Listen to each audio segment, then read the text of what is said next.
10 tahun perkawinan. Saya sangka saya memiliki segalanya. Suami yang berkaliber, keluarga mentua bergelar dato dan datin yang sentiasa menyayangi saya.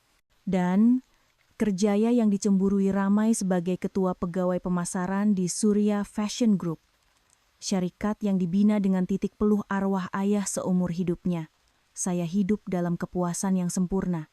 Sehinggalah petang Jumat itu, apabila segalanya runtuh berkecai hanya dengan satu pesanan ringkas. Ketika saya sedang mempengerusikan mesyuarat strategi suku akhir tahun, telepon bimbit di atas meja bergetar senyap, message daripada Fatin, kawan baik saya sejak zaman university. Sarah, kau kat mana? Penting nih. Saya mengerutkan dahi. Sambil memberi isyarat kepada setiausaha saya untuk meneruskan pembentangan, saya perlahan-lahan keluar dari bilik mesyuarat. Saya terus menelepon Fatin. Suara di hujung talian kedengaran cemas luar biasa. Fatin, kenapa nih? Macam kelam kabut, Je. Sarah, dengar baik-baik. Bertenang. Suami kau Amir, dia bukan kelangkawi ke outstation. Jantung saya bagai direntap. Apa maksud kau? Pagi tadi dia call cakap dah sampai? Tak, Sarah. Suara Fatin hampir menangis. Sepupu aku kerja kat syarikat penerbangan, dia baru hantar gambar kat aku. Amir sekarang ada kat KLIA, tengah check-in untuk penerbangan ke Los Angeles. Dan dia bukan seorang. Telinga saya berdesing, tetapi saya coba sedaya upaya agar suara saya tidak bergetar. Dia dengan siapa? Dengan seluruh keluarga dia. Dato Zulkifli, Datin Salma, adik-beradik ipar kau sekeluarga, dan seorang perempuan muda yang perutnya syarat mengandung. Semua nampak mesra sangat. Datin Salma siap usap-usap perut perempuan tuh. Setiap perkataan Fatin menusuk jantung saya seperti sembilu. Los Angeles, perempuan mengandung, seluruh keluarga mentua. Cebisan-cebisan maklumat itu, serta-merta, bercantum menjadi sebuah gambaran yang amat kejam dan sukar dipercayai. Saya memutuskan panggilan. Tangan saya yang memegang telepon pucat lesi. Saya kembali ke bilik mesyuarat. Wajah saya masih mengekalkan riak profesional dan tenang. Mesyuarat hari ini sampai di sini sahaja. Semua sila hantar laporan terperinci melalui email sebelum pukul 9 pagi esok. Boleh bersurai. Saya berkata dengan jelas, tanpa menunjukkan sebarang emosi. Para pekerja sedikit terkejut dengan perubahan mendadak itu, tetapi akur tanpa banyak soal. Sebaik sahaja pintu bilik mesyuarat tertutup, saya terus mencapai kunci kereta dan bergegas ke tempat letak kereta bawah tanah. Saya harus pergi. Saya perlu melihat dengan mata kepala saya sendiri. Sekejam manapun kebenaran, saya perlu menghadapinya. Kereta memecut laju di jalan raya Kuala Lumpur yang sibuk, tetapi dunia saya terasa sunyi sepi. Sepanjang 10 tahun ini, apa salah saya? Saya curahkan sepenuh hati untuk keluarga mentua saya, melayan ibu bapanya seperti ibu bapa kandung saya sendiri. Selepas arwah ayah meninggal, merekalah tempat saya bergantung harap. Saya memikul tugas di Surya Group, memajukan syarikat bersama Amir agar dia boleh berbangga dengan istrinya. Kami tidak mempunyai anak. Itulah kesedihan terbesar saya, tetapi Amir selalu memujuk, mengatakan itu tidak penting. Rupa-rupanya, semuanya dusta. Bukan dia tidak kisah, tetapi dia sudah pun mencari orang lain untuk melahirkan zuriat untuknya. Lapangan terbang sesak dan bising. Saya memakai topi baseball, cermin mata hitam dan pelitup muka, coba bergaul dengan orang ramai. Dan di kaunter daftar masuk kelas perniagaan, saya menemui mereka. Keluarga mentua saya berkumpul dengan riang. Suami yang saya peluk setiap malam, Amir, ada di situ. Tangannya melingkari bahu seorang wanita muda yang jelita dengan perut yang memboyot. Ibu mentua saya, Datin Salma, yang selalu memegang tangan saya dan berpesan supaya menjaga kesehatan, sedang menghulurkan segelas susu suam kepada wanita itu dengan penuh kasih sayang. Bapak mentua saya, Dato Zulkifli, yang saya hormati seperti ayah sendiri, sedang rancak berbual dengan keluarga ipar saya. Mereka kelihatan seperti sebuah keluarga yang sempurna dan bahagia. Dan dalam gambaran itu, saya hanyalah orang asing. Saya memerhati dari jauh. Pandangan mata Amir pada wanita itu, pandangan yang pernah saya terima suatu ketika dahulu, tetapi sudah lama tidak saya lihat lagi. Pandangan yang penuh cinta, kasih sayang, dan harapan. Dia menunduk dan membisikkan sesuatu ke telinganya. Dan wanita itu tersenyum mekar sambil menyandarkan kepalanya manja di bahu Amir. Pemandangan itu tidak membuatkan saya meraung atau naik angin. Sebaliknya, ia membekukan hati saya menjadi seketul ais gergasi. Pengkhianatan daripada seorang sudah cukup menyakitkan. Tetapi ini adalah pengkhianatan daripada semua orang yang saya sayangi dan percayai. Mereka bersama-sama merancang sebuah sandiwara yang sempurna, dan hanya saya seorang penonton yang tidak tahu apa-apa. Mereka sedang menantikan kelahiran baru dengan gembira. Cucu sulung yang begitu diidamkan oleh ibu mentua saya. Mereka bukan pergi bercuti. Mereka ke Amerika untuk melahirkan anak. Sebuah rancangan yang teliti dan jelas sudah berlangsung sekian lama. Saya tidak mendekati mereka. Saya tidak membuat kecoh. Saya hanya mengeluarkan telepon dan mengambil beberapa keping gambar dari jauh. Cukup jelas untuk menangkap wajah semua orang dan kebahagiaan mereka. Itulah yang akan menjadi bukti pertama saya. Hanya selepas mereka melepasi pemeriksaan keselamatan, barulah saya berpaling dan melangkah pergi. Air mata tidak mengalir, tetapi sesuatu di dalam hati saya telah mati sepenuhnya. Cinta, kepercayaan, dan hormat selama 10 tahun musnah menjadi abu di lapangan terbang ini.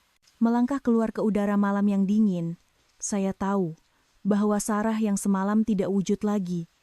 Mulai hari ini, akan ada Sarah yang berbeza. Sarah yang akan mendapatkan kembali semua yang menjadi miliknya dan milik ayahnya, walau apapun harganya.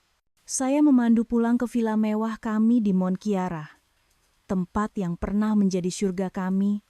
Rumah yang luas itu kini terasa kosong dan anehnya sejuk. Haruman bunga lili kegemaran saya masih tercium di udara, tetapi ia tidak lagi menenangkan.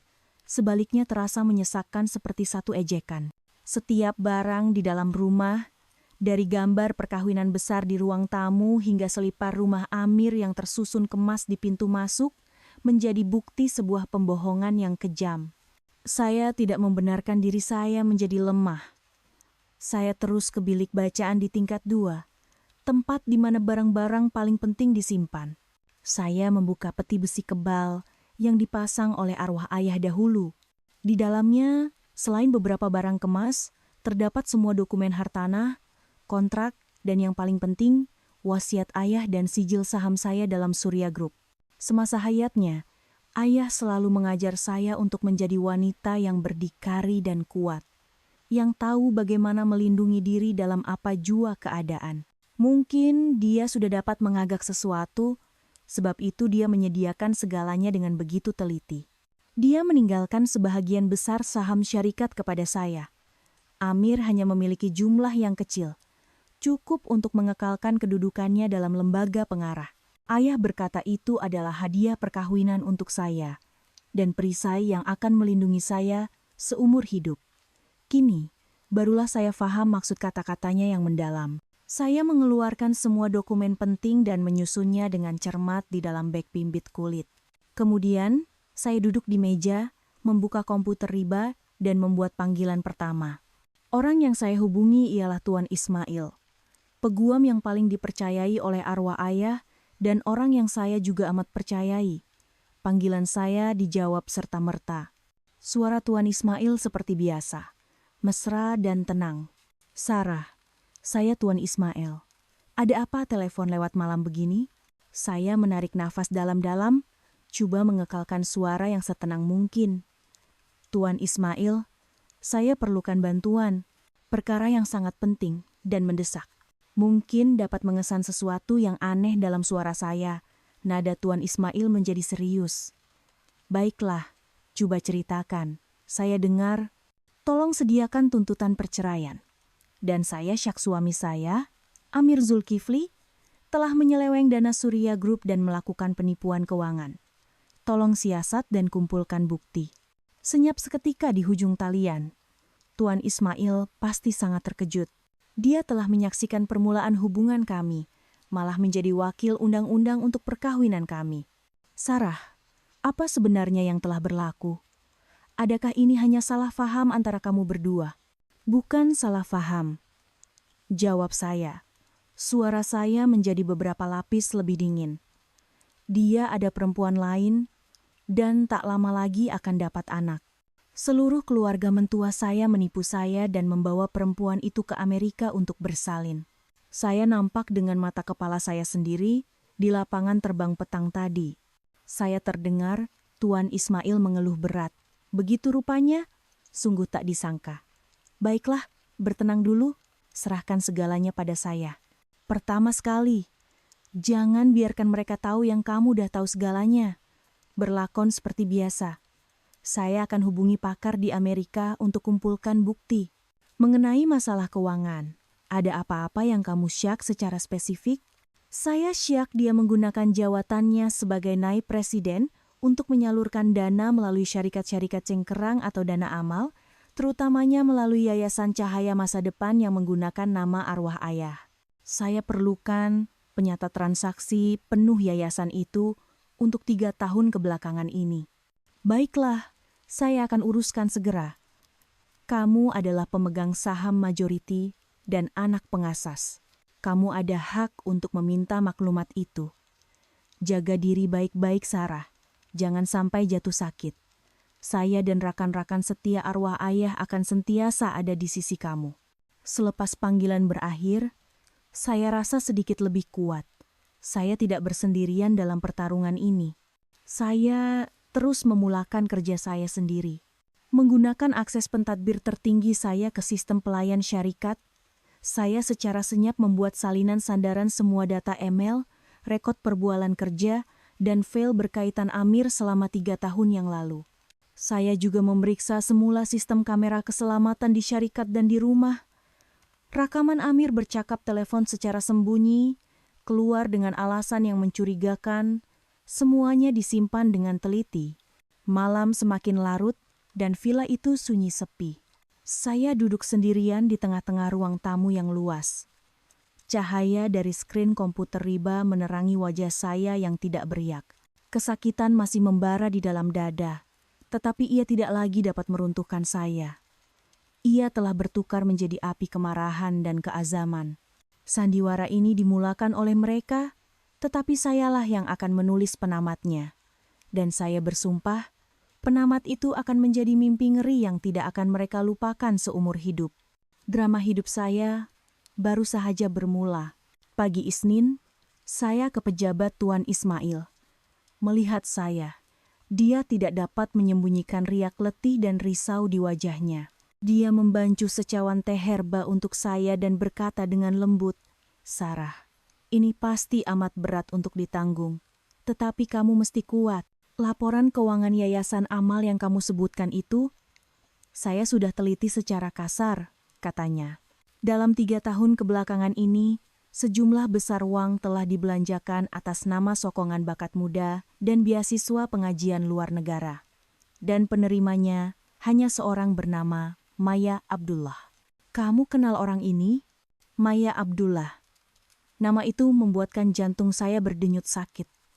Wajah wanita muda yang jelita, tetapi kelihatan mencabar di lapangan terbang terbayang di pikiran saya. Mungkin perempuan itulah Tuan Ismail. Tuan Ismail mengangguk, riak wajahnya mengeras. Saya pun pikir begitu. Saya sudah hubungi orang yang saya sebutkan tempo hari. Namanya Encik Rahman. Dia seorang penyiasat persendirian yang sangat cekap dan bijak menyimpan rahasia, pakar dalam mengendalikan kes-kes melibatkan rakyat Malaysia di luar negara. Dia telah bersetuju untuk mengambil kes ini dan sudah pun mula bekerja. Maklumat akan tiba tidak lama lagi. Saya tidak perlu menunggu lama. Hanya 2 hari kemudian, email yang disulitkan daripada Encik Rahman tiba melalui Tuan Ismail. Di dalamnya terdapat file termampat yang penuh dengan gambar dan laporan ringkas.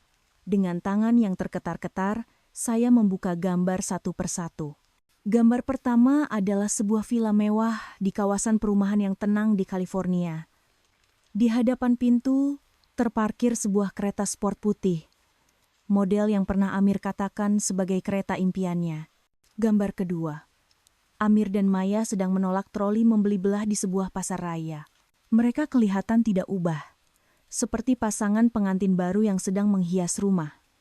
Maya menyandarkan kepalanya di bahu Amir, dan tangan Amir diletakkan di atas perut Maya. Satu sentuhan yang mesra. Gambar-gambar seterusnya lebih kejam. Seluruh keluarga mentua saya sedang menikmati makan malam yang riang di halaman belakang villa. Datin Salmah menyuapkan makanan kepada Maya, manakala Dato Zulkifli ketawa riang. Adik-beradik ipar saya juga ada di situ, berbual mesra dengan kakak ipar baru mereka. Mereka adalah keluarga sejati, dan saya hanyalah orang luar. Terdapat juga video Amir memimpin Maya berjalan-jalan di taman. Mereka berpegangan tangan, sesekali berhenti untuk bercium. Melihat kebahagiaan mereka membuatkan saya rasa mual. Tetapi yang paling mengejutkan saya adalah bahagian akhir laporan itu. Encik Rahman telah menyiasat perjanjian sewa rumah, kontrak pembelian kendaraan, dan juga dokumen pendaftaran pemeriksaan pranatal di sebuah hospital obstetrik antarabangsa yang mewah. Semuanya atas nama Amir dan Maya. Dan maklumat yang paling penting. Encik Rahman berjaya menjejaki transaksi pertama yang dihantar oleh Amir kepada Maya. Ia bermula 3 tahun yang lalu. 3 tahun, bukan kesilapan sesaat, bukan hubungan yang baru bermula. Ia adalah satu penipuan yang dirancang dan sistematik yang berlanjutan selama sepertiga daripada perkawinan kami. Selama 3 tahun saya bekerja keras di Surya Group, membangunkan syarikat. Selama 3 tahun saya tidak dapat tidur malam karena inginkan seorang anak.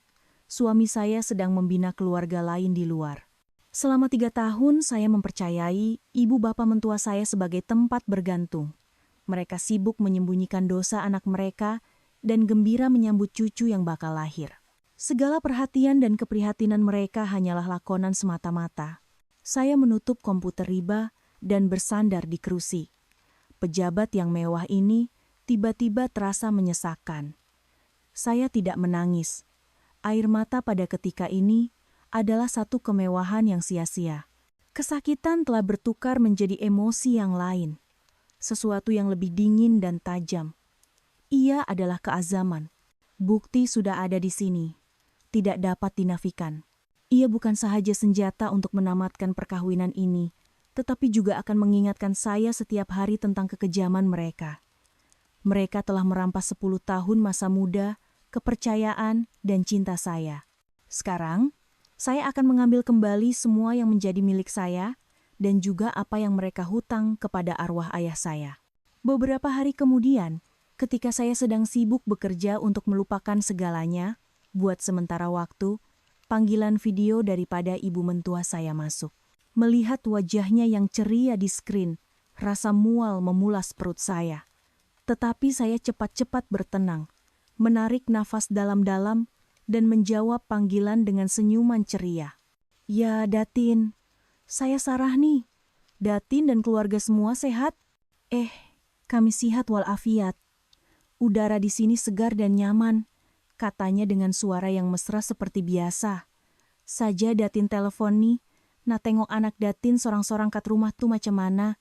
Kerja jangan sibuk sangat, muka tuh nampak cengkung sikit. Saya berlakon dengan sempurna, mengangkat tangan dan menyentuh pipi. Ya Datin, akhir tahun nih kerja banyak sikit. Tapi saya makan cukup, jangan risau. Dia mengeluh, memandang saya dengan mata yang penuh simpati. Sarah, kerja tuh penting, tapi keluarga lagi penting. Kamu berdua dah kawin 10 tahun, dah tiba masanya fikir pasal anak. Datin dengan Dato' ni dah tak sabar nak timang cucu. Macam nilah, kamu selesaikan kerja, datang sini berehat dengan kami beberapa hari. Rehatkan badan, tukar angin. Teknologi perubatan kat sini pun canggih, mana tahu ada berita baik kan? Mendengar kata-katanya, saya rasa mahu tergelak. Untuk siapa dia berlakon? Dia tahu betul kenapa saya tidak perlu lagi berusaha, Cucu yang ditunggu-tunggu itu sedang membesar di dalam perut wanita lain, di dalam rumah yang sedang didiaminya. Desakan ini hanyalah satu helah untuk menjustifikasikan kemunculan cucu yang bakal lahir itu nanti. Lakonan yang sungguh sempurna. Saya memaksa diri untuk tersenyum sedih. "Yah, Datin, saya pun teringin sangat. Mungkin belum ada rezeki kami lagi. Lepas selesai kerja nih, saya akan buat pemeriksaan lagi betul-betul." Ketika itu, bapak mentua saya muncul di screen. Dia tersenyum ramah seperti biasa dan melambai ke arah saya. "Sarah rupanya. Ayah nih, Amir outstation tuh penat. Kamu kat rumah tuh jaga diri baik-baik. Jangan kerja kuat sangat." "Baik, Dato.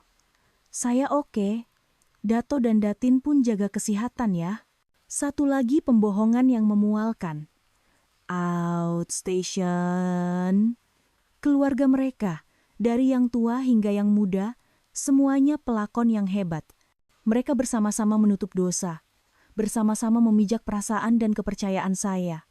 Mereka pikir saya bodoh yang mudah terpedaya dengan kata-kata manis dan keprihatinan palsu. Sebaik sahaja panggilan tamat, senyuman di bibir saya terus hilang. Saya bangun dan pergi ke tingkap, memandang ke bawah ke arah kereta-kereta yang sibuk. Kemunafikan mereka membuatkan saya loya. Selama 10 tahun, saya hidup di antara serigala berbulu domba. Mereka berpura-pura menyayangi dan membelai saya. Tetapi di belakang saya, mereka bersedia untuk merobek saya. Sandiwara ini, saya sudah cukup menontonnya. Sekarang, giliran saya untuk melabuhkan tirai. Tetapi sebelum itu, saya akan pastikan semua pelakon dalam sandiwara ini membayar harga yang sangat mahal untuk peranan mereka.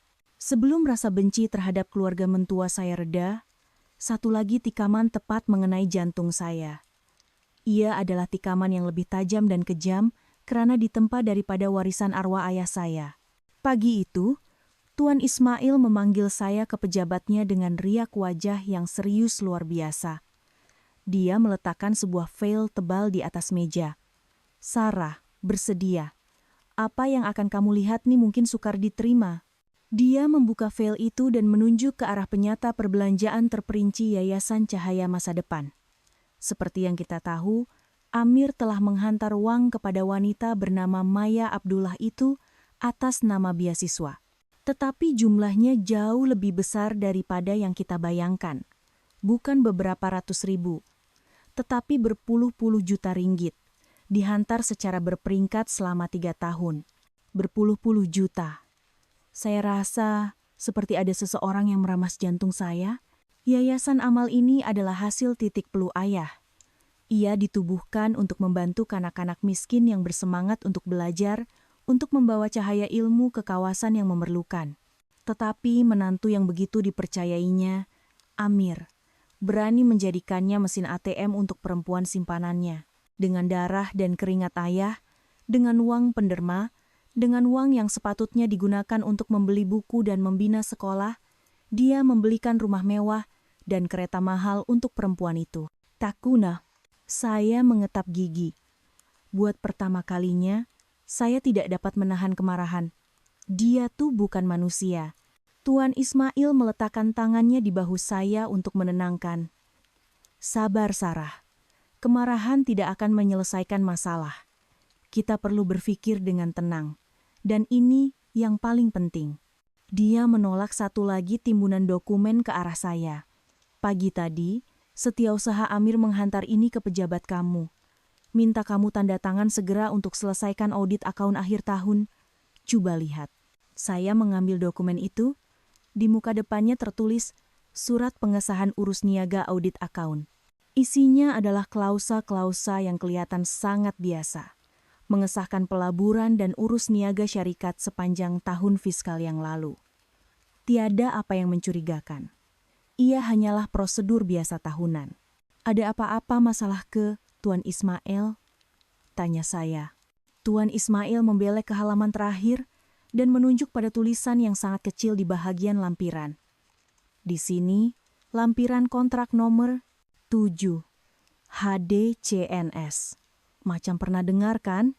Saya mengecilkan mata. dan melihat dengan teliti. Jantung saya bagai berhenti berdegup. Ia adalah nomor rujukan untuk perjanjian penyerahan dan pemindahan amanah saham yang telah disediakan oleh ayah untuk saya.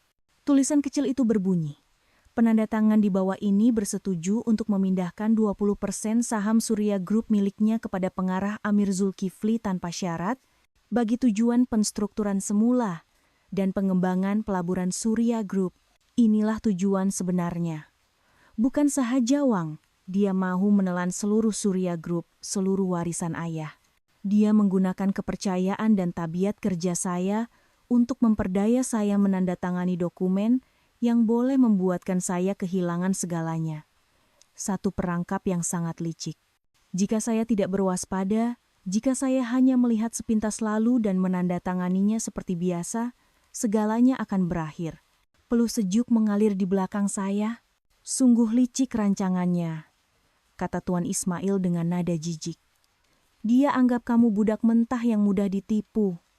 Dia dah buat kira-kira. Lepas dapat 20% saham nih, ditambah dengan saham sedia ada dan sokongan pemegang saham lain yang dibelinya, dia akan ada cukup kuasa untuk singkirkan kamu dari lembaga pengarah.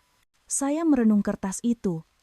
Kebencian di dalam diri saya memuncak, tetapi pada masa itu, satu ide melintas di pikiran saya. Dia mahu memasang perangkap? Baiklah, saya akan jadikan perangkap itu kuburnya sendiri.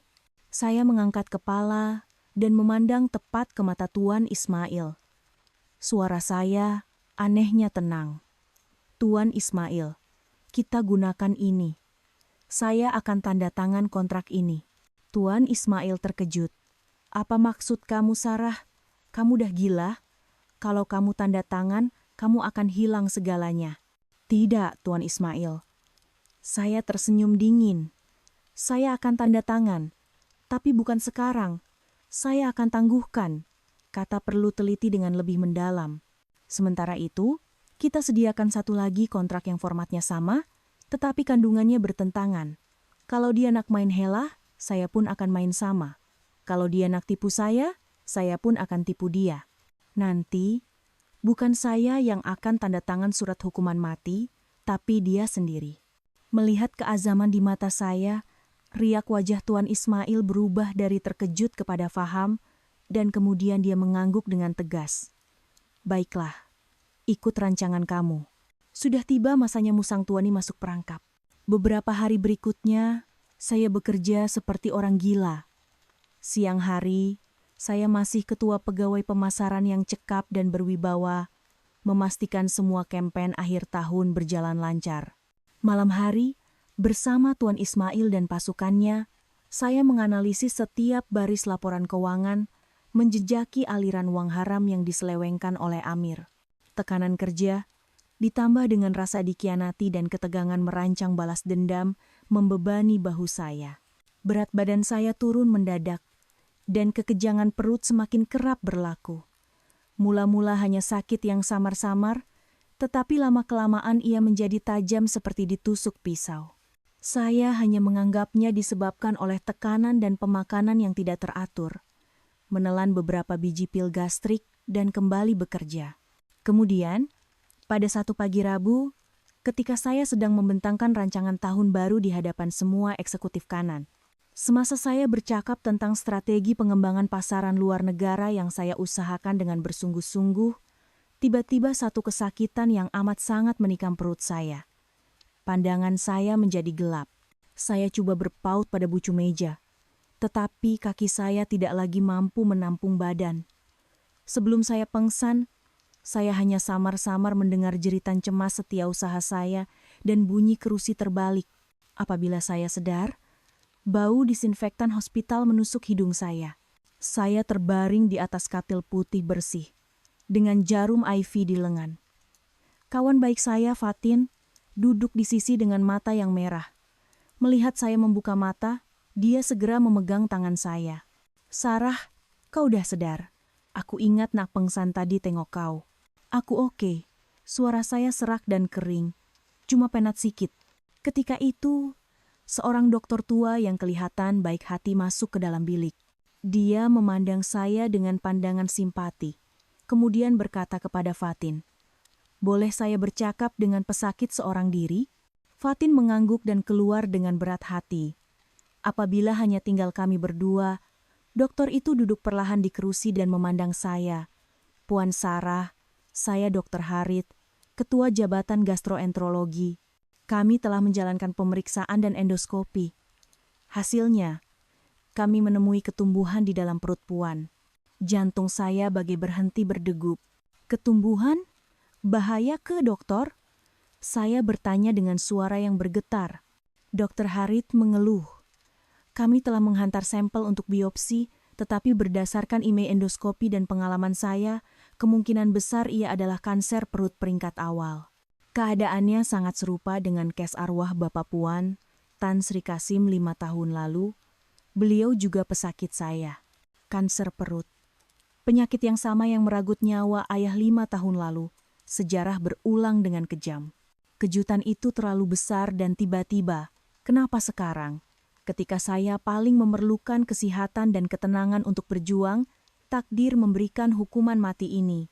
Air mata yang saya tahan selama ini akhirnya tumpah jua. Walaupun saya kuat dan tabah, di hadapan kerapuhan nyawa, saya hanyalah seorang wanita yang lemah. Dokter tua itu menunggu dengan senyap sehingga saya berhenti menangis. Apabila saya sedikit tenang, dia menyambung dengan lembut, "Puan Sarah, saya paham ini satu kejutan besar, tetapi perubatan sekarang jauh lebih maju berbanding 5 tahun lalu. Karena ia dikesan pada peringkat awal, kadar penyembuhannya sangat tinggi.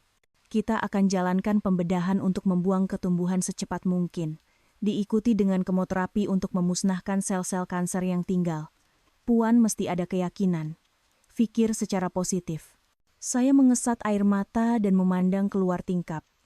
Langit masih biru, matahari masih hangat, dan kehidupan terus berjalan. Saya tidak boleh mati. Sekurang-kurangnya bukan sekarang. Masih banyak yang perlu saya lakukan. Orang yang telah menganiaya saya dan arwah ayah masih bebas di luar sana. Saya tidak boleh mati begitu sahaja. Kejutan ini tidak meruntuhkan saya. Sebaliknya, ia menjadikan saya lebih kuat. Ia memberi saya sebab dan tarikh akhir untuk menyelesaikan segalanya. Saya memandang Dr. Harit semula. Pandangan saya menjadi tegas. "Terima kasih, dokter. Saya akan jalani pembedahan. Tapi boleh dokter beri saya masa 2 minggu lagi? Ada perkara yang sangat penting yang perlu saya selesaikan." 2 minggu sahaja. Dr. Harit teragak-agak seketika.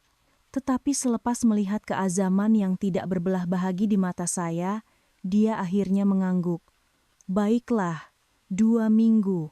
Tetapi selepas itu, Puan mesti segera masuk wad. Tidak boleh ditangguh walaupun sehari. Ingat, nyawa Puan adalah keutamaan." "Ya, saya janji." Selepas dokter pergi, saya menutup mata. Sebuah rancangan baru yang lebih berani dan mendesak mula terbentuk di dalam pikiran saya. 2 minggu. Itulah masa yang saya ada untuk menyelesaikan segalanya. Rancangan balas dendam saya kini bukan lagi sekadar pertarungan untuk mendapatkan kembali harta, tetapi satu perlombaan dengan masa dan pertaruhan hidup dan mati yang saya tidak boleh kalah.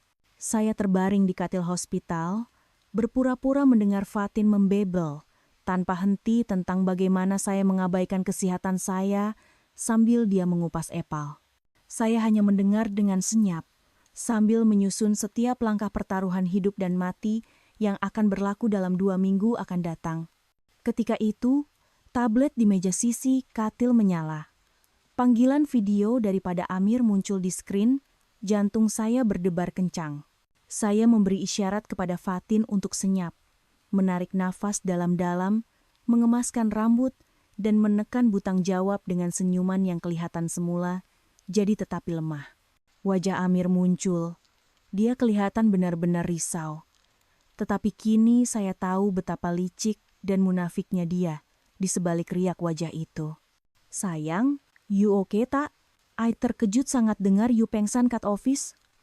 "Dokter cakap apa? Teruk ke?"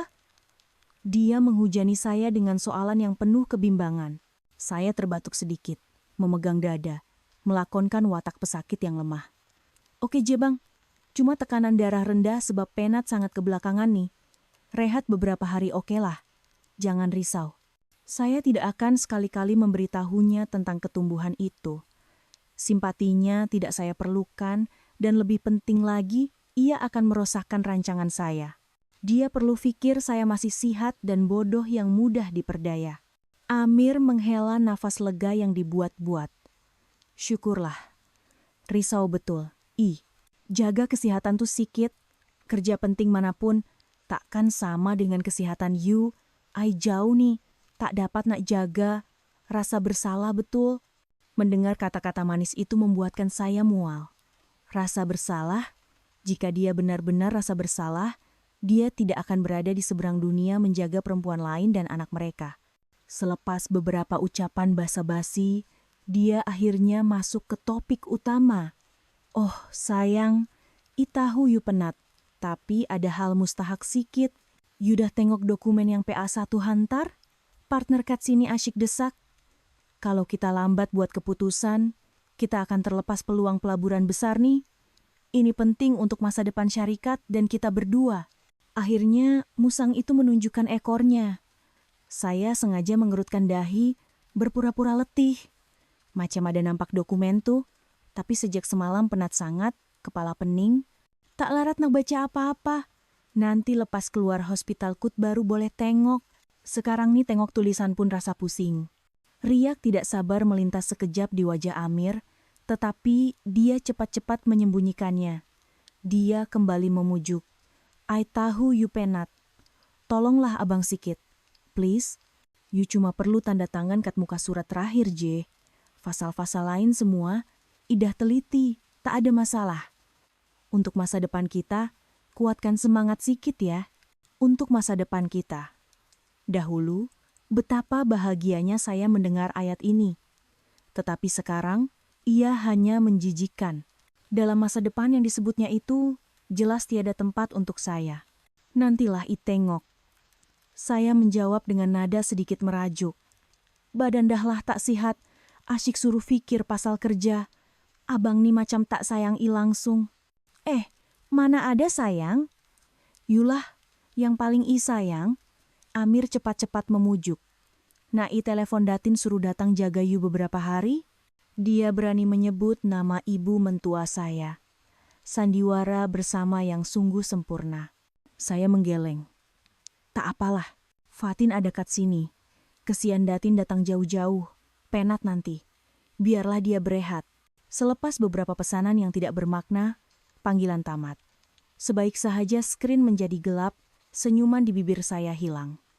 Seluruh badan saya terasa lemah. Bukan karena penyakit, tetapi karena terpaksa melakonkan sandiwara yang memenatkan. Amir semakin cemas. Itu petanda baik. Ikan sudah mula memakan umpan. Saya akan biarkan dia menunggu sedikit lagi, menjadi lebih gelisah. Semakin dia cemas, semakin mudah dia akan membuat kesilapan. Semasa saya berehat di rumah selepas keluar dari hospital, Fatin hampir berpindah masuk untuk menjaga saya. Dia lebih risau tentang keadaan mental saya berbanding kesehatan fisikal saya. Melihat saya yang pucat dan letih, tetapi dengan pandangan mata yang sentiasa penuh perhitungan, membuatnya kasihan. Satu petang, Fatin duduk di sebelah saya dan berkata dengan serius, "Sarah, aku tahu kau ada rancangan, dan aku sokong kau. Tapi macam mana kau nak hadap semua ni sorang-sorang? Kau perlukan lebih ramai orang untuk bantu. Aku kan ada Tuan Ismail," jawab saya. "Tuan Ismail cuma boleh bantu dari segi undang-undang. Hal lain macam mana?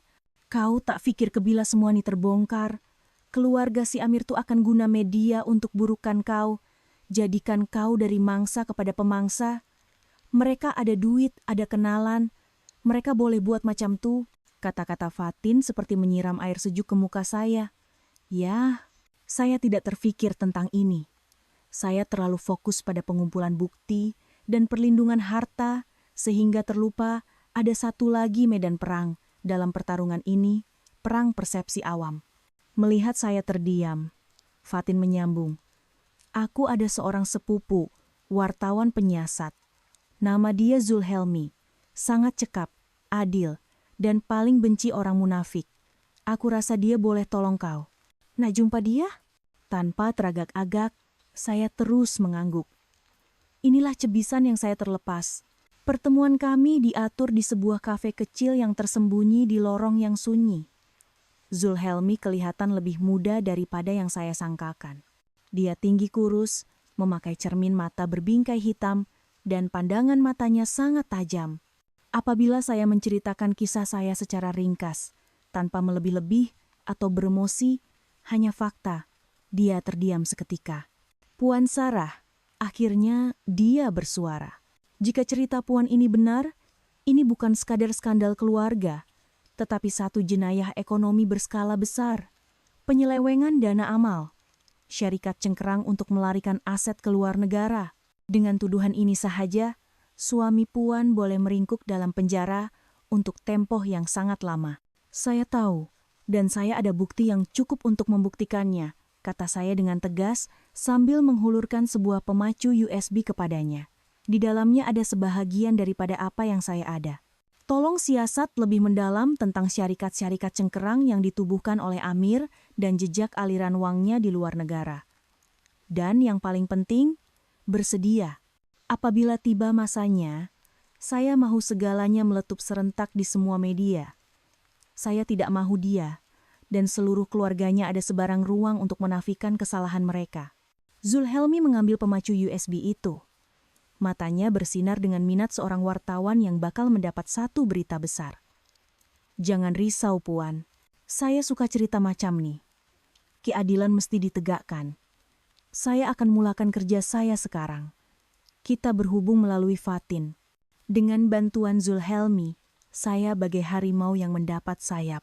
Tetapi untuk meruntuhkan keluarga Amir sepenuhnya, saya tahu saya perlu menyerang apa yang paling mereka banggakan, reputasi sebagai keluarga bangsawan.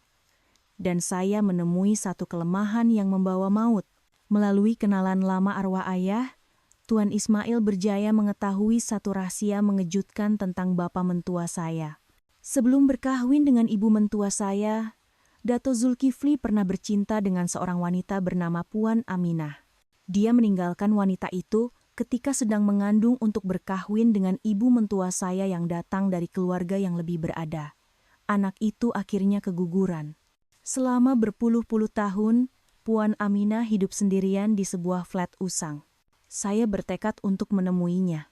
Pada satu petang yang hujan renyai-renyai, saya mencari flat usang tempat tinggal Puan Aminah. Pintu dibuka oleh seorang wanita berambut putih, dengan kedutan usia yang dalam di wajahnya, tetapi matanya masih jernih dan cantik. Dia memandang saya dengan curiga. Saya tidak berlapik. Assalamualaikum, Makcik. Saya Sarah, menantu Dato Zulkifli. Mendengar nama itu, wajah Puan Aminah berubah. Dia coba menutup pintu, tetapi saya cepat-cepat menahannya. Tunggu sekejap.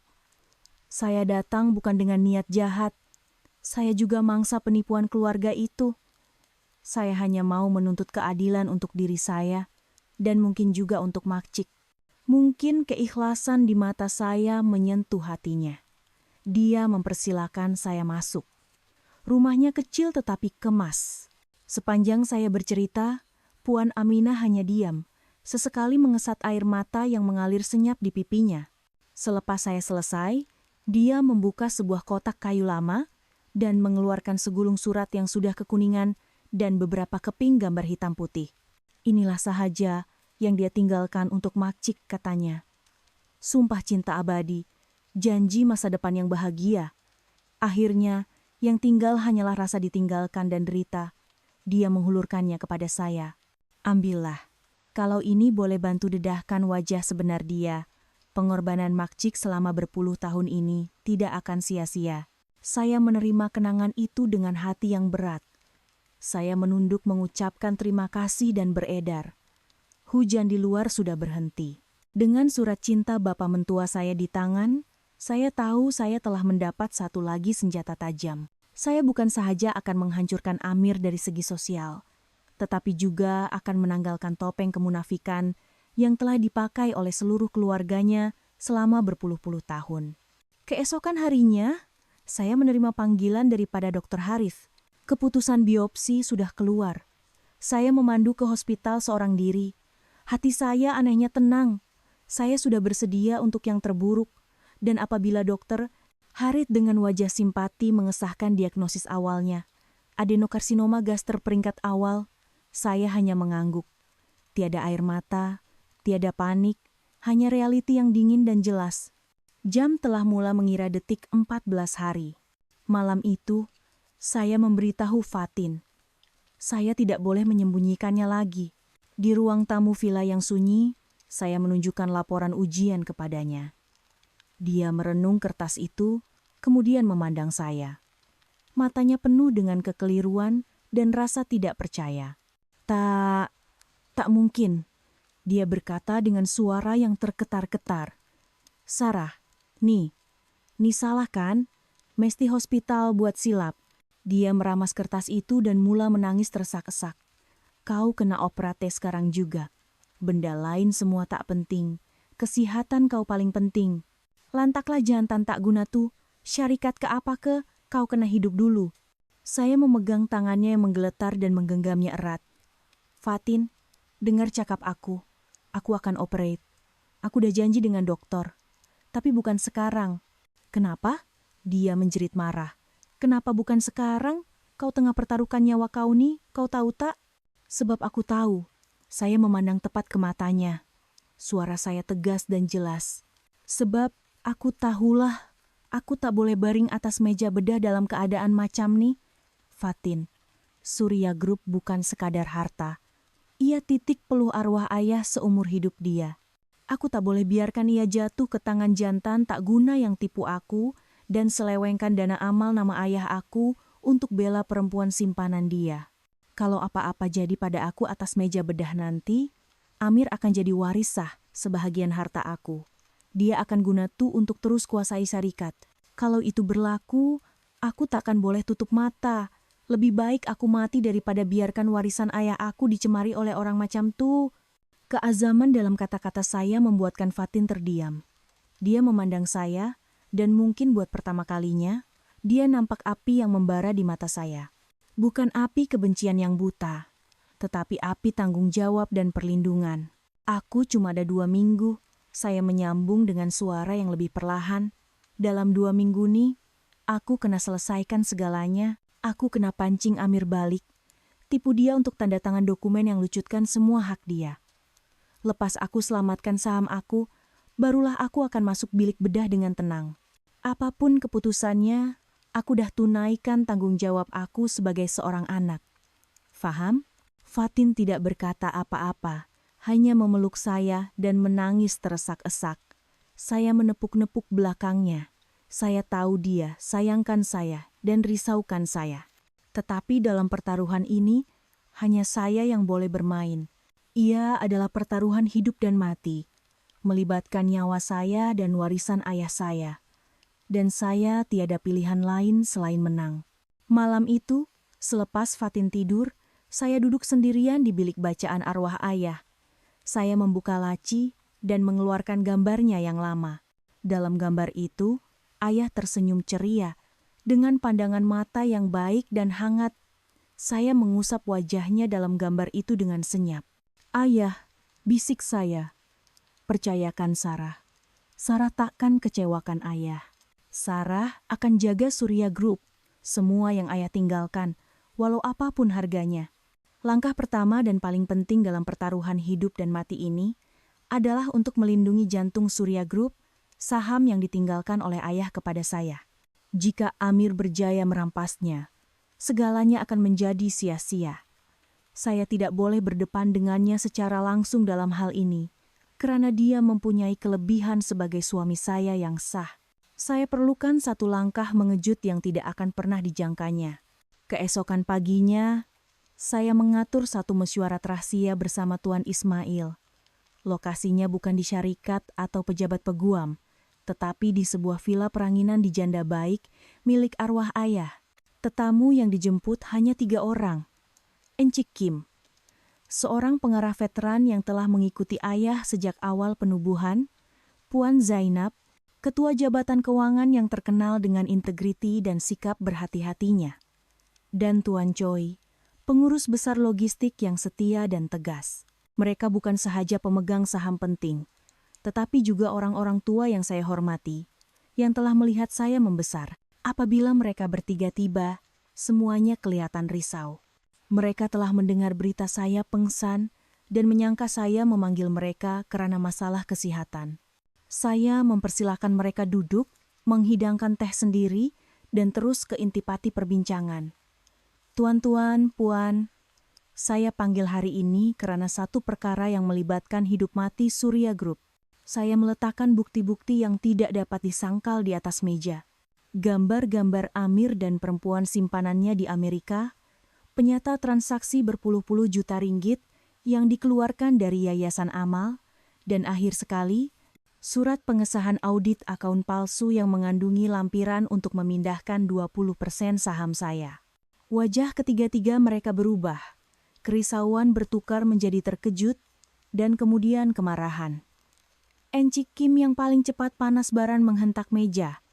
Jantan tak guna.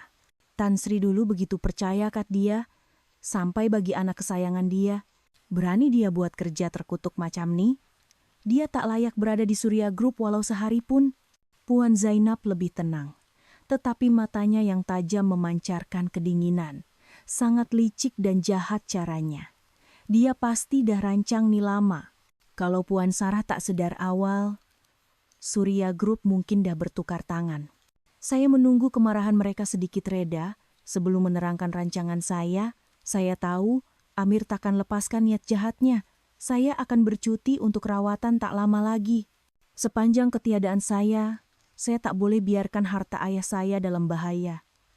Sebab itu, saya ada satu permintaan yang mungkin sangat berisiko, tapi saya tiada pilihan lain. Saya ingin minta bantuan tuan-tuan dan puan. Saya berhenti sejenak memandang mata setiap seorang daripada mereka. Saya mau tuan-tuan dan puan pegang sementara 30% saham Surya Group milik saya. Dalam bentuk perjanjian amanah yang sah di sisi undang-undang, di bawah pengawasan Tuan Ismail. Dengan cara ini, saham saya tidak lagi menjadi sasaran Amir. Dan yang lebih penting, kuasa teras kumpulan akan kekal di tangan orang-orang yang paling setia kepada arwah ayah. Mereka bertiga terdiam.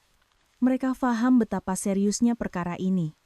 Menerima sejumlah besar saham seperti ini bukan sahaja satu penghormatan, tetapi juga satu tanggung jawab berat yang penuh risiko.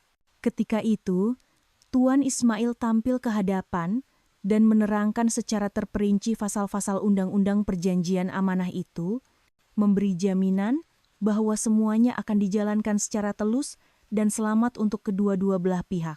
Selepas berpikir panjang, Tuan Choi yang paling pendiam akhirnya bersuara. Dulu masa Tan Sri masih ada, dia pernah cakap pada kami, Surya Group ini nyawanya dan Sarah ini jantungnya. Sekarang, nyawa dan jantungnya kedua-duanya dalam bahaya. Kita nih orang yang terhutang budi pada dia. Tak ada sebab untuk kita berpeluk tubuh sahaja. Encik Kim dan Puan Zainab mengangguk serentak. Baiklah, kami akan pegang amanah ini. Puan Sarah jangan risau, tumpukan pada rawatan. Kami ada di sini. Kami akan pastikan si Amir tuh tak dapat sentuh walau sehelai rumput pun di Surya Group. Air mata saya hampir menitis, tetapi saya menahannya. Saya bangun dan menunduk hormat kepada mereka bertiga. Terima kasih. Budi baik ini akan saya kenang seumur hidup. Perjanjian amanah itu ditandatangani serta-merta di situ juga. Apabila saya memegang dokumen yang telah lengkap ditandatangani, saya rasa satu beban yang sangat berat terangkat dari bahu saya. Tembok pertahanan pertama dan paling kukuh untuk melindungi warisan ayah telah dibina.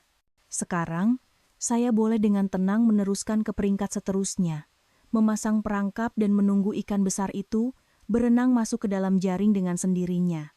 Dengan tembok pertahanan Surya Group yang kukuh terbina, saya mula menebar jala. Masa tidak banyak, saya perlu bertindak pantas dan tegas.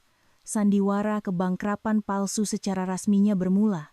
Perkara pertama yang saya lakukan ialah sengaja menampakkan diri yang selekeh. Saya tidak perlu berlakon pun. Penyakit di dalam badan, malam-malam tanpa tidur, dan tekanan yang melampau telah pun mengukir keletihan dan kelemahan di wajah saya. Saya tidak bersolek, memilih sut longgar berwarna gelap untuk menyembunyikan badan yang semakin kurus. Setiap kali ke pejabat, saya berjalan dengan langkah yang berat, mata yang letih dengan lingkaran hitam, dan pandangan yang kosong. Image ketua pemasaran wanita yang sentiasa bersemangat hilang sama sekali, digantikan dengan seorang wanita yang terbeban. Seterusnya, saya mula menyebarkan kabar angin, bukan secara terang-terangan. Cukup dengan beberapa patah kata yang dilontarkan secara tidak sengaja kepada orang yang tepat pada masa yang tepat. Dalam satu majelis makan tengah hari dengan beberapa rakan niaga lama yang terkenal suka bercakap, saya terlepas cakap mengeluh tentang masalah kontrak ekspor besar ke Eropa yang memberi kesan teruk kepada aliran tunai syarikat. Dengan wajah sedih, saya berkata saya sedang coba mencari dana di sana-sini, tetapi keadaan tidak memberangsangkan. Itu sahaja sudah cukup. Kabar angin bahwa Surya Group sedang mengalami krisis keuangan merebak dengan cepat di kalangan komuniti perniagaan. Untuk menambahkan lagi kebenarannya, di bawah pengawasan Puan Zainab, saya mengarahkan jabatan keuangan untuk menangguhkan beberapa pembayaran yang tidak kritikal kepada pembekal kecil. Sudah tentu, Puan Zainab secara rahasia telah berjumpa dengan mereka, menerangkan keadaan dan menjamin hak mereka. Tetapi kepada orang luar, ia adalah isyarat jelas bahwa Surya Group sudah kehabisan dana. Tetapi pukulan yang paling muktamad adalah penjualan villa. Saya menelepon syarikat hartanah terbesar di bandar dan meminta mereka menyenaraikan villa kami untuk dijual segera, pada harga hampir 30% di bawah pasaran. Saya menekankan syarat bahwa saya perlu menjualnya dalam masa 2 minggu untuk menyelesaikan masalah syarikat. Berita sebuah villa mewah di Monkiara dijual pada harga yang sangat murah serta-merta menggegarkan kalangan orang kaya dan laman web berita hartanah.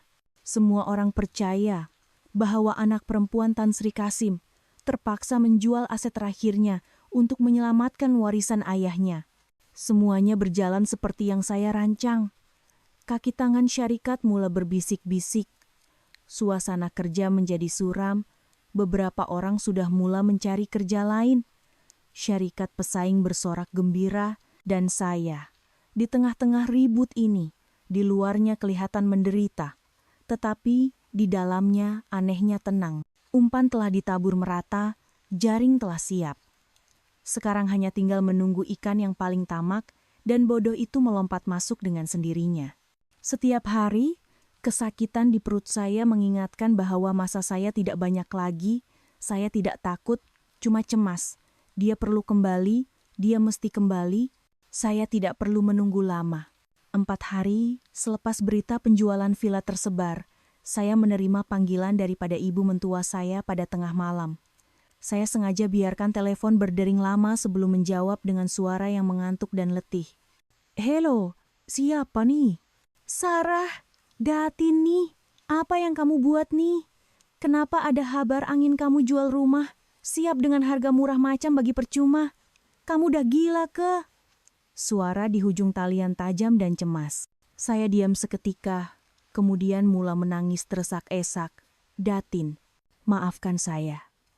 Maafkan saya. Sekarang minta maaf apa gunanya? Coba cerita apa dah jadi sebenarnya?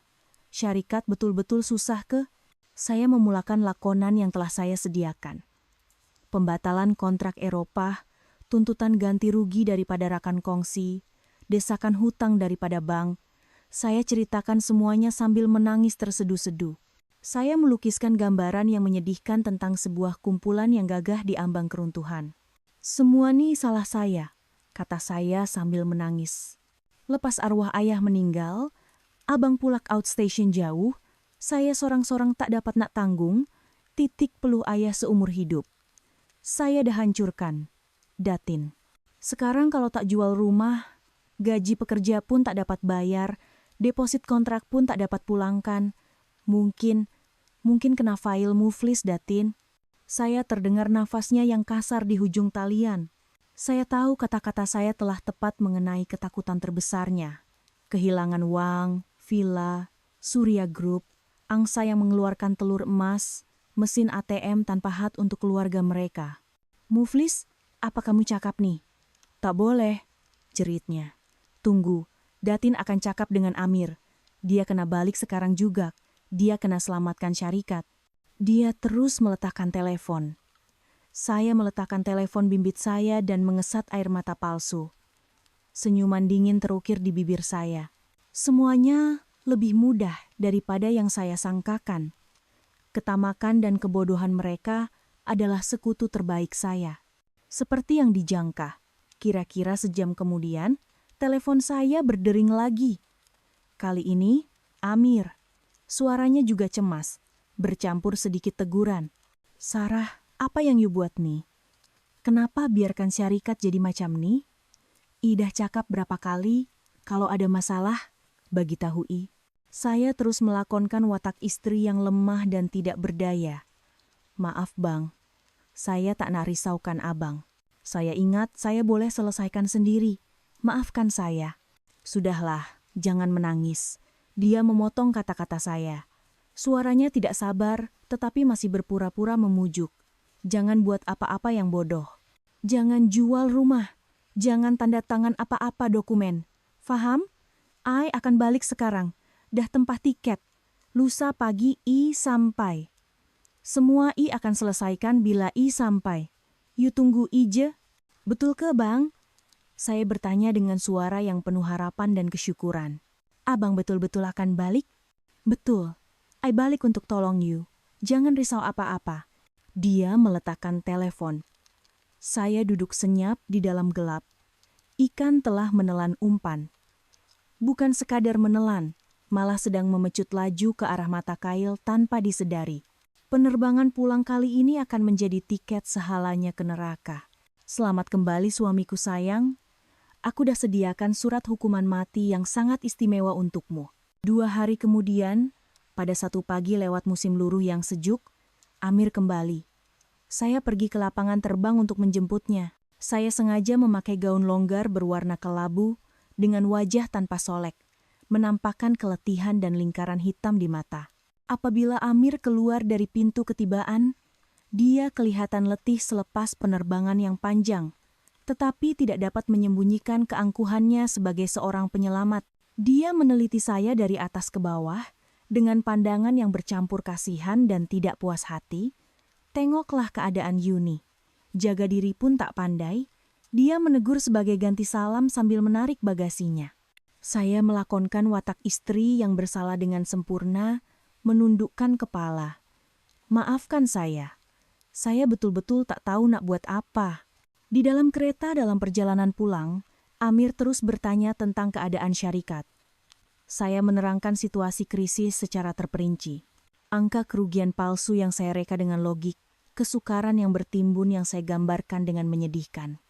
Semakin Amir mendengar, semakin dia berasa hebat. Dia mula menganalisis kesilapan saya, menasihati saya, dan tidak lupa mengangkat dirinya sendiri. "Kan idah cakap, ita ada beberapa minggu je, terus jadi macam ni, serahkan semua pada I. You dengar cakap ije?" Sebaik sahaja tiba di rumah, dia melemparkan jaketnya ke sofa dan terus ke topik utama. "Oke, cerita secara spesifik. Hutang macam mana? Ada cara nak dapatkan dana?" Inilah masanya untuk saya melontarkan umpan muktamad. Saya mengeluarkan veil tebal yang telah disediakan oleh Tuan Ismail dan meletakkannya di atas meja. "Tengok nih," saya berkata dengan suara yang lemah. "Saya dah cuba yang terbaik. Ada satu dana pelaburan, Hannover Fund, setuju nak bagi pinjaman besar untuk selesaikan masalah kita. Tapi syaratnya ketat sangat. Mereka perlukan aset sebagai cagaran dan abang sebagai naib presiden kena jadi penjamin utama." Amir merampas file itu dan mula menelitinya sepintas lalu.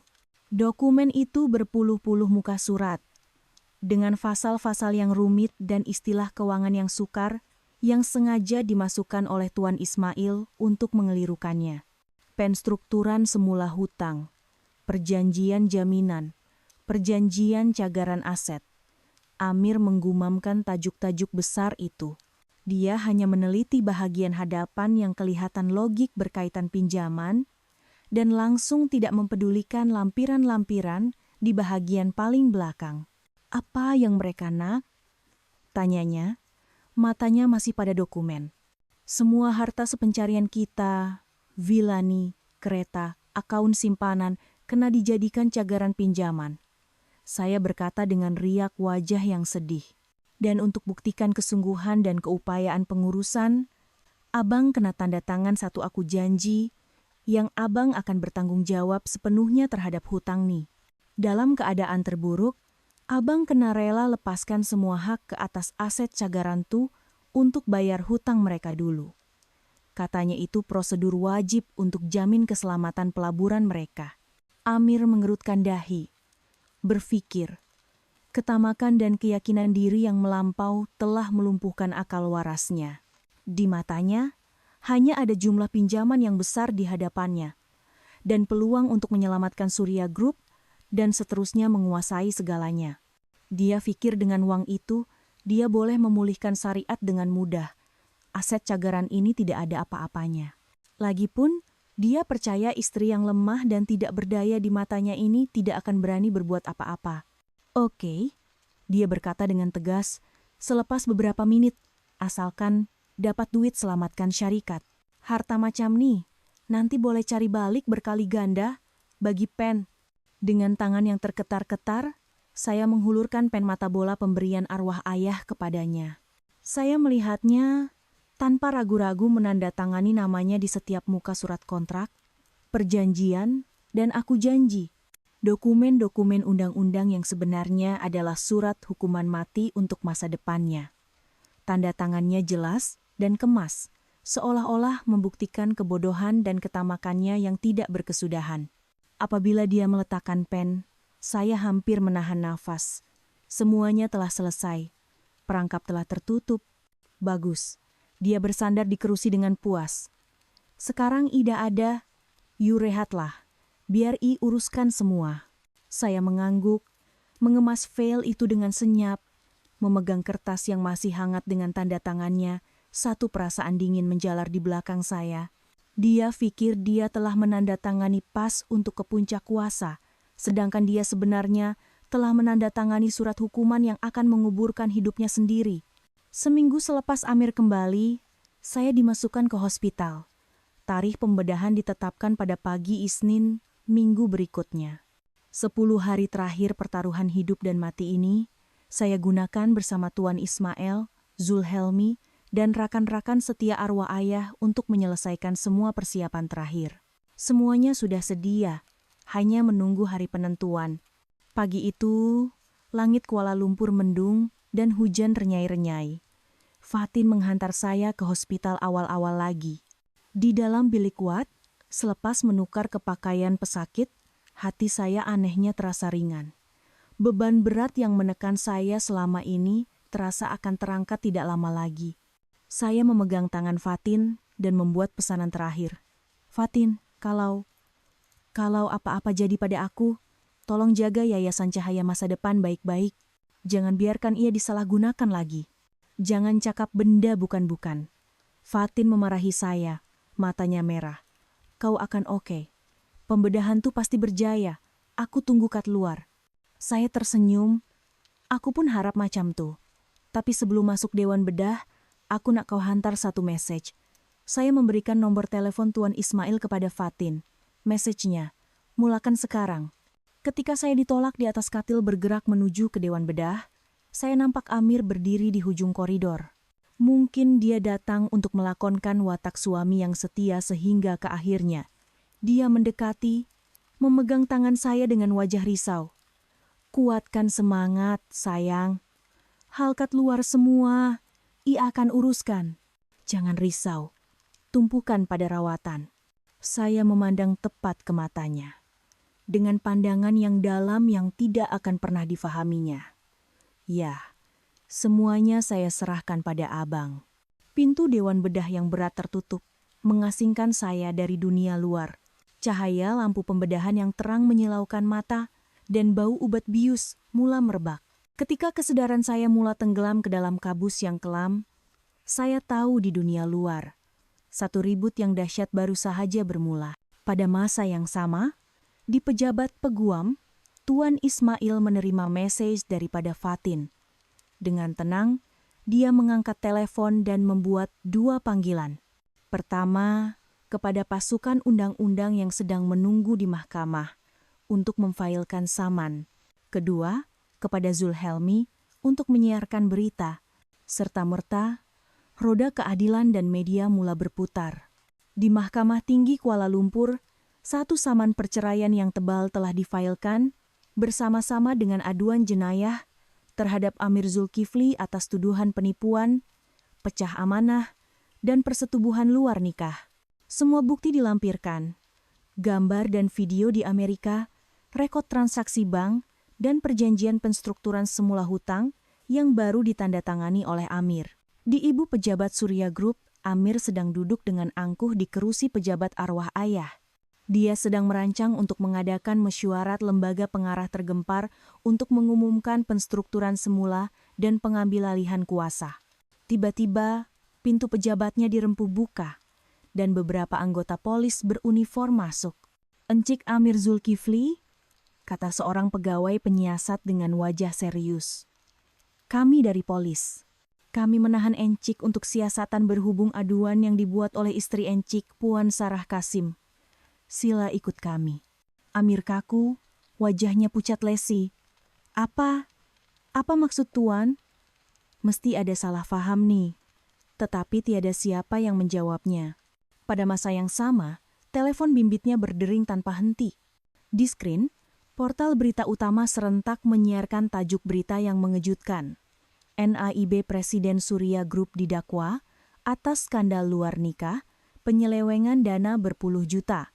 Artikel itu disertakan dengan gambar-gambar yang jelas dia, perempuan simpanannya, dan keluarganya di California. Artikel lain mendedahkan jejak aliran uang haramnya ke luar negara, syarikat-syarikat sengkerang, malah pengkhianatan yang dilakukan oleh ayahnya pada masa lalu. Ribut itu datang terlalu cepat, dan tiba-tiba tidak memberinya masa untuk bersedia. Semua akaun banknya dan keluarganya dibekukan untuk siasatan. Perintah sekatan perjalanan dikeluarkan. Semuanya runtuh dalam sekelip mata. Amir berdiri terpinga-pinga di tengah-tengah pejabatnya. Kemarahan dan ketakutan meletup di matanya. Dia menjerit seperti binatang, menyapu semua barang di atas meja. Dia sedar segalanya. Ini adalah satu perangkap sempurna yang dipasang oleh istri yang sentiasa dipandang rendahnya. Dan pada ketika itu, di atas meja bedah, saya sedang berjuang untuk nyawa saya sendiri. Lampu merah di luar dewan bedah masih menyala, menandakan pertarungan masih berlangsung. Di luar, dunia orang yang mengkhianati saya sedang terbakar. Dan itu hanyalah permulaan. Saya terjaga dari tidur yang panjang dan lena. Bau disinfektan yang biasa terhidu, tetapi kali ini ia tidak terasa menyesakkan. Cahaya matahari pagi yang hangat menembusi tingkap, menerangi debu-debu halus yang menari di udara. Luka pembedahan terasa sakit, tetapi pikiran saya anehnya jernih dan ringan. Fatin tertidur di sisi katil, tangannya masih erat menggenggam tangan saya. Pintu bilik Wat terbuka perlahan, dan Dr. Harit masuk dengan senyuman ramah. Dia memeriksa bacaan pada monitor, kemudian memandang saya. "Selamat pagi wanita yang kuat. Tahniah, pembedahan sangat berjaya. Ketumbuhan telah dibuang sepenuhnya, dan nodus limfa di sekelilingnya juga bersih. Puan telah memenangi satu pertarungan yang sangat penting." Setitis air mata hangat mengalir di pipi saya. Kali ini bukan air mata kesakitan atau dendam. Ia adalah air mata kelegaan dan kelahiran semula. Saya telah menang. Saya telah memenangi pertarungan untuk mendapatkan kembali nyawa saya sendiri. Semasa saya beransur pulih, dunia luar telah tunggang langgang sepenuhnya. Ribut yang saya cetuskan telah melanda keluarga Amir, tidak meninggalkan apa-apa. Fatin setiap hari menyampaikan berita dengan suara yang gembira. "Kau tahu tak, Serah?" Si Amir tu kena tahan reman. Dia mengamuk macam binatang kat balai polis, tapi tak ada guna. Bukti Tuan Ismail begitu kukuh sangat, tak boleh nak elak. Mak bapak dia cuba guna semua kabel yang ada untuk selamatkan dia, tapi tak ada siapa berani tolong. Kes ni kan satu Malaysia dah tahu. Media kecoh macam ni, siapa yang bodoh nak masuk campur? Saya mendengar dengan senyap, dengan senyuman kecil di bibir. Itulah yang saya mahukan. supaya mereka juga merasai perasaan tidak berdaya dan dipinggirkan oleh dunia, seperti yang mereka lakukan kepada saya. Lagi satu, Zambung Fatin. Harta benda keluarga dia, dari simpanan, rumah, tanah, saham, semua kena beku. Rumah macam istana tu pun dah kena sita. Adik-beradik ipar kau menangis-nangis lari balik rumah mak bapa di orang, tapi dengar cerita. Keluarga mentua di orang pun dah bagi tekanan suruh cerai, takut terbabit sama. Memang jenis masa senang je menumpang. Bila susah, lari dulu. Kejatuhan mereka lebih cepat daripada yang saya sangkakan. Sebuah keluarga yang sentiasa berbangga dengan kemasihuran dan kekayaan kini menjadi pusat kecaman dan kehinaan.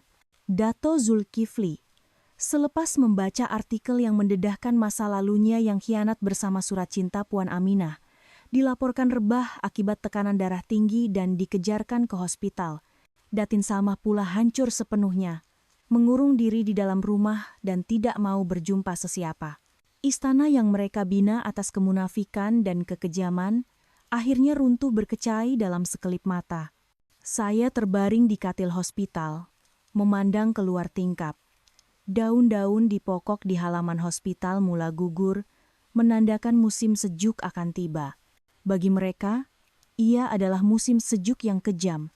Tetapi, bagi hidup saya, musim bunga sedang bermula kembali. Bukan rasa puas, tetapi satu ketenangan yang aneh. Segalanya kembali ke tempatnya. Karma mungkin lambat, tetapi ia tidak pernah tidak datang. Sebulan selepas pembedahan, perbicaraan pertama kes perceraian dan pembahagian harta kami berlangsung, walaupun kesehatan saya belum pulih sepenuhnya, saya bertekad untuk hadir. Saya mahu melihat kejatuhan Amir yang menyedihkan dengan mata kepala saya sendiri. Pagi itu, Fatin memilihkan gaun putih yang kemas dan mengenakan solekan nipis agar saya tidak kelihatan pucat. Saya sengaja tidak menggunakan kerusi roda, sebaliknya berjalan perlahan tetapi tabah, dipimpin oleh Fatin dan Tuan Ismail. Imej saya yang tabah menghadapi dugaan walaupun selepas menghidap penyakit serius serta-merta ditangkap oleh lensa ratusan wartawan yang berkumpul di hadapan mahkamah. Lampu kamera berkelip tanpa henti. Tetapi saya tidak goyah sedikit pun. Saya mengangkat kepala, memandang lurus ke hadapan dengan tenang. Suasana di dalam mahkamah tegang. Amir dibawa masuk. Penampilannya sama sekali berbeza dari sebulan yang lalu. Rambut yang sentiasa kemas kini kusut masai, wajahnya cengkung, dan jambangnya tidak terurus. Matanya merah menyala. Apabila dia melihat saya, kebencian di matanya hampir membakar. Jika tidak kerana pengawal penjara di sisinya, mungkin dia sudah menerkam saya. Perbicaraan bermula. Tuan Ismail, dengan sikap yakin dan suara yang tegas, membentangkan hujah dan bukti satu persatu. Dia memaparkan di skrin besar gambar-gambar Amir dan Maya yang bahagia di Amerika, rekod transaksi bank yang licik, dan akhir sekali, perjanjian penstrukturan semula hutang dengan tanda tangan Amir yang jelas. Setiap kali satu bukti ditunjukkan, wajah Amir semakin herot. Dia coba membantah, mengatakan segalanya adalah perangkap yang saya pasang dan dia telah ditipu. Tetapi di hadapan dokumen yang ditandatanganinya sendiri, semua kata-katanya menjadi sia-sia. Peguam Amir, mungkin seorang peguam muda yang diupah tergesa-gesa oleh keluarganya, coba berhujah bahwa saya, karena cemburu tidak dapat melahirkan anak, telah mereka-reka cerita untuk menjatuhkan suami saya. Tetapi, logik itu serta-merta dipatahkan oleh Tuan Ismail. Yang arif, suara Tuan Ismail bergema di dalam mahkamah, anak guam saya, Puan Sarah Kasim, bukan sahaja tidak dapat menikmati kebahagiaan menjadi seorang ibu, malah telah menderita selama 3 tahun dalam penipuan suami dan seluruh keluarga mentuanya. Bukan itu sahaja, beliau baru sahaja menjalani pembedahan kanker perut, penyakit yang sama yang meragut nyawa arwah bapaknya dan bertarung dengan maut. Ketika beliau sedang berjuang melawan penyakit, defendan, Encik Amir Zulkifli, sedang gembira menantikan kelahiran anaknya dengan wanita lain di luar negara. Saya ingin bertanya, apa justifikasi yang boleh diberikan untuk kekejaman ini? Mahkamah senyap sunyi dan semua pandangan simpati tertumpu kepada saya. Saya hanya menundukkan kepala sedikit, menggetarkan bahu pada masa yang tepat. Selepas perbicaraan tamat, mahkamah mengumumkan akan menerima tuntutan awal saya. Semua harta yang dipertikaikan akan terus dibekukan sehingga keputusan akhir, dan villa serta aset lain akan diletakkan di bawah pengurusan sementara saya. Iya, adalah satu kemenangan yang mutlak. Ketika saya keluar dari mahkamah bersama Tuan Ismail dan Fatin, Amir tidak dapat menahan dirinya lagi. Dia menepis pengawal penjara, menuding jari ke arah saya dan menjerit, "Sarah, kau akan menyesal, perempuan gila. Kau ingat kau dah menang. Tunggu kau." Kemarahannya, wajahnya yang hodoh, direkam sepenuhnya oleh ratusan kamera. Saya hanya memandangnya dengan pandangan yang bercampur kasihan dan hina. Dia telah kalah dengan teruk. Dan dia tidak sadar pun bahwa kemarahannya yang bodoh itu telah menjadi tikaman terakhir yang menghancurkan image dan maruahnya di hadapan umum. Sementara ribut melanda di Malaysia, di seberang lautan Pasifik, karma juga mula menimpa para pesubahat. Keadaan ibu mentua saya dan perempuan simpanannya, Maya, dilaporkan secara berkala kepada Tuan Ismail oleh Encik Rahman, dan saya mendengarnya tanpa sebarang emosi, seperti membaca laporan angka. Apabila berita penahanan Amir dan pembekuan semua hartanya sampai ke Amerika, pihak pertama yang bertindak adalah Hospital Obstetrik Antarabangsa Mewah, tempat Maya menunggu untuk bersalin. Impiannya untuk melahirkan anak dalam kemewahan, seperti seorang permaisuri, hancur berkecai. Dengan bil hospital yang tertunggak dan tiada tanda-tanda akan dibayar, pihak hospital meminta Datin Salma dan Maya untuk keluar. Dalam kekalutan dan tekanan itu, Maya bersalin pramatang. Seorang bayi lelaki yang lemah lahir dan perlu dimasukkan ke dalam inkubator. Tetapi hospital bukan badan amal. Selepas memberikan rawatan kecemasan yang perlu, mereka segera meminta kedua-duanya untuk mendaftar keluar dan memindahkan bayi itu ke hospital awam yang lebih murah. Encik Rahman menghantar beberapa keping gambar yang sangat jelas. Datin Salma, yang seumur hidupnya dilayan seperti putri, kini terpaksa memapah perempuan simpanan anaknya yang lemah selepas bersalin. Dengan tangan yang penuh beg, mereka keluar dari hospital mewah itu dengan wajah yang selekeh. Tiada lagi keangkuhan di wajahnya, hanya kekeliruan, keletihan, dan kehinaan. Mereka tidak lagi boleh kembali ke villa yang disewa. Tuan rumah telah menghalau mereka karena sewa tertunggak. Seorang wanita tua, seorang wanita muda, dan seorang bayi pramatang. Akhirnya, mereka terpaksa mencari sebuah motel murah di kawasan yang sibuk, berbau hapak dan bising. Kehidupan mewah telah berakhir, dan neraka telah bermula. Tiada wang, tiada siapa yang membantu. Konflik yang terpendam antara kedua-dua wanita itu kini meletus. Datin Salma, selepas kejutan besar itu, mula menyalahkan segalanya pada Maya. "Semua nih sebab kau, perempuan sundal." Suara Datin Salma. Dalam rakaman pertengkaran mereka yang direkam oleh Encik Rahman kedengaran tajam dan jahat. "Kalau kau tak goda anak aku, kalau bukan sebab perut kau tuh, keluarga aku takkan jadi macam ni. Sekarang kau tengok. Amir masuk penjara, harta semua hilang, kau udah hancurkan hidup dia." Maya, yang lemah dari segi fisikal dan mental selepas bersalin, tidak lagi mampu mengekalkan kepura-puraan lemah lembutnya. Dia menjerit balas. "Sedapnya mulut Datin cakap, kenapa tak salahkan anak Datin sendiri yang tamak dan bodoh tuh? Dia tipu istri dia, selewengkan duit syarikat. Saya ke yang suruh, masa dia bagi saya duit? Bawa keluarga Datin semua datang sini hidup mewah, kenapa tak cakap apa-apa? Sekarang bila dah kantoi, nak salahkan saya dengan anak nih. Datin tuh yang tak ada tua." Mereka saling memaki, menghina, malah bergaduh fisikal. Segala-galanya, dari tangisan bayi hingga terpaksa makan mie segera setiap hari, menjadi salah satu sama lain. Impian Maya untuk mengubah nasib hidupnya lenyap seperti asap. Hanya tinggal realiti kejam, seorang bayi pramatang, dan masa depan yang gelap. Datin Salma juga kehilangan segalanya, anak, wang, maruah, dan juga cucu sulung yang dipertaruhkannya. Kini, bayi itu menjadi beban berat dalam keadaan mereka yang sengsara. Saya membaca laporan Ensik Rahman dan melihat gambar mereka di bilik motel yang usang. Tiada getaran di hati saya. Itulah harga yang perlu mereka bayar. Mereka bersama-sama menanam angin. Kini mereka perlu menuai badai bersama-sama. 6 bulan selepas perbicaraan pertama, kes jenayah Amir akhirnya tamat. Sepanjang tempo itu, saya memberi tumpuan kepada pemulihan selepas pembedahan dan rawatan kemoterapi. Rambut saya banyak gugur, badan saya kurus, tetapi semangat saya sangat kuat. Dengan bantuan para eksekutif yang setia, saya beransur-ansur kembali bekerja di Surya Group, menstabilkan syarikat selepas ribut media berlalu. Pada hari hukuman dijatuhkan, saya tidak pergi ke mahkamah. Saya tidak mau melihat wajahnya yang menyedihkan lagi. Saya hanya menonton berita TV di rumah bersama Fatin. Dengan bukti yang tidak dapat disangkal dan pertuduhan yang jelas, mahkamah menjatuhkan hukuman penjara ke atas Amir atas kesalahan penipuan, pecah amanah, dan pengubahan uang haram. Dari segi sivil, mahkamah juga memutuskan perceraian kami. Semua harta yang berasal dari aset saya dan Surya Group menjadi milik saya sepenuhnya.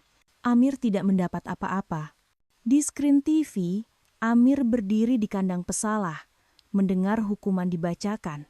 Dia tidak lagi menjerit gila seperti dahulu. Dia hanya berdiri seperti patung yang tidak bernyawa, dengan mata yang kosong. Ketika pengawal penjara membawanya ke truk, Dato Zulkifli hilang kawalan, dia coba merempuh barisan keselamatan untuk mendapatkan anaknya. Amir, anak ayah, dia menjerit pilu.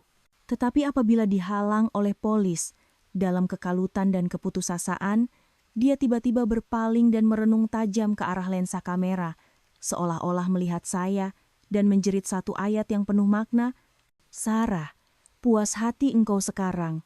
Kau ingat kau dah menang. Dengan harta tuh, kau ingat ayah engkau mati dengan aman ke?" Si Amir tuh pun cuma buah catur yang dipergunakan. Kata-kata yang keluar dari speaker TV itu membuatkan saya kaku. Fatin cepat-cepat mematikan TV. "Jangan dengar cakap orang tua gila tuh. Dia dah meroyan tuh." Tetapi ayat itu terus terngiang-ngiang di kepala saya. "Kau ingat ayah kau mati dengan aman ke? Apa maksudnya? Ayah meninggal dunia karena kanker perut yang sama seperti saya. Diagnosis hospital jelas. Tetapi kenapa pada saat paling terdesak dia menyebut tentang kematian ayah? Kenangan-kenangan samar tiba-tiba menerpa. Saya teringat hari-hari terakhir ayah. Memang benar, keadaan ayah merosot lebih cepat daripada jangkaan dokter. Ketika itu, Amir melakonkan watak menantu yang sangat berbakti. Dia sentiasa merebus ubat sendiri, menyediakan sup herba yang dikatakannya dari seorang sinse terkenal untuk ayah. Pada masa itu, saya hanya berterima kasih dan terharu dengan kebaikannya. Tetapi sekarang bila difikirkan semula, ada sesuatu yang aneh. Saya teringat satu ketika, selepas minum sup biji terata yang direbus oleh Amir, ayah mengadu sakit perut yang lebih teruk. Apabila saya bertanya, Amir menjelaskan mungkin badan ayah terlalu lemah dan tidak serasi. Saya juga teringat satu lagi ketika ayah memegang tangan saya. Pandangannya letih dan risau. Dia seperti mahu mengatakan sesuatu tentang Amir dan syarikat, tetapi kemudian tidak jadi. Pada masa itu, saya hanya pikir ayah risau yang bukan-bukan. Cebisan-cebisan kenangan, butiran-butiran kecil yang saya abaikan, kini bercantum menjadi satu persoalan yang mengerikan. Mungkinkah kematian ayah bukan kematian semula jadi akibat penyakit? Mungkinkah ada tangan lain yang terlibat? Dan orang itu adalah menantu yang begitu disayangi dan dipercayainya? Rasa sejuk menjalar di tulang belakang saya. Lebih sejuk daripada ketika saya mengetahui pengkhianatan atau ketika menerima diagnosis kanker. Jika ini benar, maka jenayah Amir bukan sekadar penipuan dan rampasan harta. Ia adalah pembunuhan. Saya bingkas bangun. Pandangan saya menjadi tajam. "Fatin, tolong telepon Tuan Ismail. Suruh dia datang sini segera. Ada hal mustahak." Saya sangka perang saya telah berakhir. Rupa-rupanya masih ada satu babak yang lebih mengerikan di belakangnya. Saya perlu mencari kebenaran.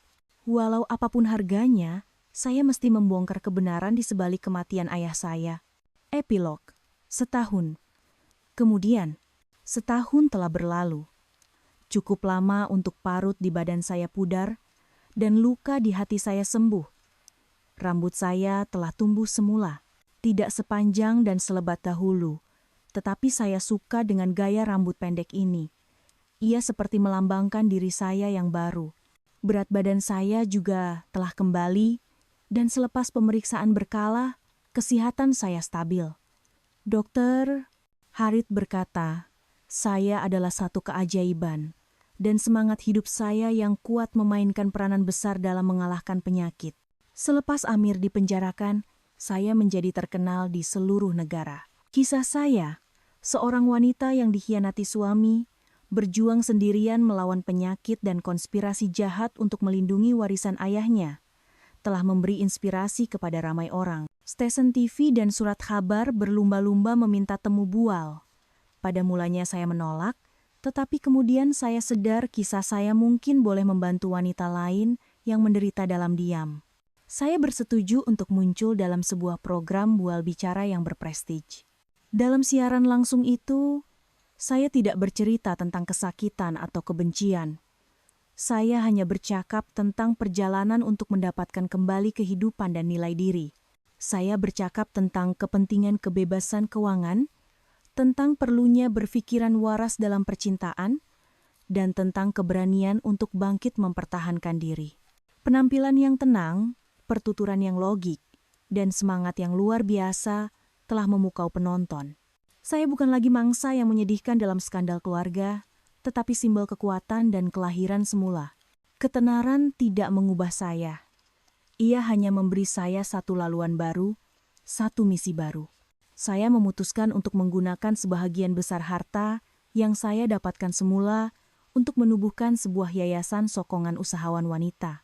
Yayasan itu bukan sahaja menyediakan dana, tetapi juga satu pasukan yang terdiri daripada peguam, ahli psikologi, dan perunding perniagaan untuk memberi sokongan menyeluruh kepada wanita yang menghadapi kesukaran dalam perkawinan, membantu mereka memulakan kehidupan baru yang berdikari dan bebas. Pada hari pelancaran yayasan, saya berdiri di atas pentas, memandang wajah ratusan wanita di bawah.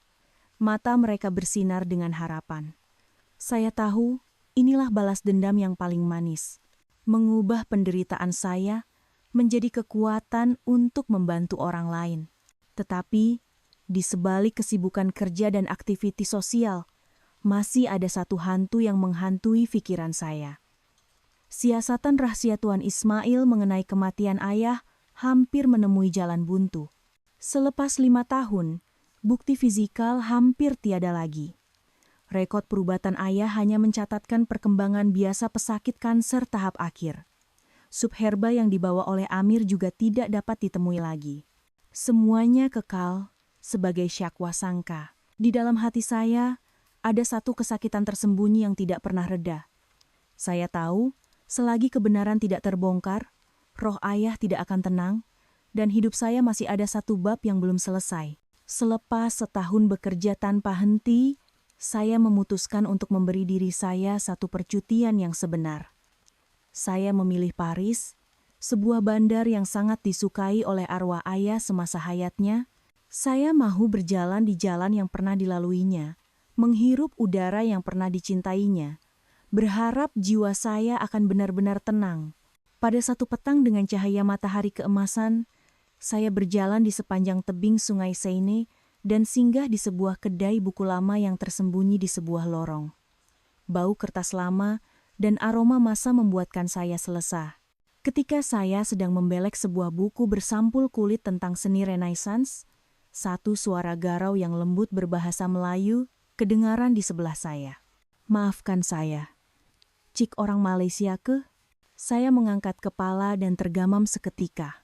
Lelaki yang berdiri di hadapan saya mempunyai wajah yang biasa, tegas, dan cerdik.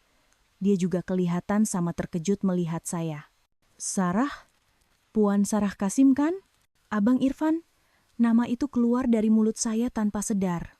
Dia adalah senior saya yang cemerlang di university. Irfan, seorang yang sangat dikagumi dan dipuji oleh arwah ayah. Dengan bakatnya yang luar biasa dalam bidang seni bina, dia terus ke Perancis dengan beasiswa penuh selepas tamat pengajian. Sejak itu, lebih dari 10 tahun kami tidak pernah berjumpa lagi. Pertemuan yang tidak dijangka ini membuatkan kami berdua gembira. Kami bersetuju untuk minum kopi bersama di sebuah kafe kecil berdekatan. Irfan kini seorang arsitek yang berjaya di Paris. Dia bercerita tentang kerjanya dan kehidupannya di Perancis. Dia masih bujang dan masih mempunyai aura romantis dan senyuman hangat yang sama seperti dahulu. Sepanjang saya menceritakan liku-liku hidup yang saya lalui, dia hanya mendengar dengan senyap. Matanya penuh dengan simpati dan hormat. Kuatnya kau, Sarah. Tan Sri mesti bangga tengok kau dari sana. Apabila nama ayah disebut, kesedihan kembali menyelubungi saya. Saya secara tidak sengaja mengeluarkan sebuah buku kecil tentang herba tradisional dari beg tangan saya, buku yang sentiasa saya bawa. Ia adalah buku kegemaran ayah, membelek helaian-helaian yang sudah kekuningan. Saya terjumpa sekeping kertas kecil yang terlipat, terselit di bahagian dalam. Saya langsung tidak ingat pernah meletakkannya di situ. Karena ingin tahu, saya membukanya. Ia tulisan tangan ayah. Di atas kertas itu tertulis beberapa nama herba. Di sebelahnya ada catatan tentang khasiatnya. Tetapi di baris terakhir, ayah telah membulatkan 2 jenis herba yang asing. Di sebelahnya, dengan tanda soal yang besar, ada catatan yang ditulis dengan tergesa-gesa, sub herba Amir. Kena tanya Dr. Lim balik. Jantung saya bagai berhenti berdegup. Dr. Lim adalah rakan sinse ayah. Saya teringat samar-samar pernah membaca di suatu tempat bahwa kedua-dua herba ini secara sendirian tidak berbahaya, tetapi apabila digabungkan dengan bahan tertentu dalam sup biji teratai yang sering direbus oleh Amir, dan diambil dalam jangka masa yang panjang, ia boleh merosakkan lapisan perut secara perlahan, memburukkan lagi keadaan pesakit kanker, dan meneutralkan kesan obat-obatan modern. Abang Irfan, saya menghulurkan kertas itu kepadanya dengan tangan yang terketar-ketar. Tenggok nih, Irfan mengambil kertas itu, membacanya dengan teliti, dan mengerutkan dahi. Dia serta-merta faham betapa seriusnya perkara ini. Kau tahu kat mana Dr. Lim nih? Saya tak pasti. Tapi Tuan Ismail mungkin boleh carikan. Sarah, Irfan meletakkan tangannya di atas tangan saya. Pandangannya tegas. Aku ada kawan-kawan dalam industri farmaseutikal di Eropa. Mereka boleh bantu analisis lebih mendalam tentang ketoksikan gabungan herbani. Jangan risau, kau tak sorang-sorang. Kita akan cari kebenaran bersama-sama. Saya memandangnya. Satu perasaan hangat yang sudah lama tidak saya rasai mula mekar di dalam hati. Kami meninggalkan kafe dan berjalan bersama di bawah senja yang perlahan-lahan turun di Sungai Seine.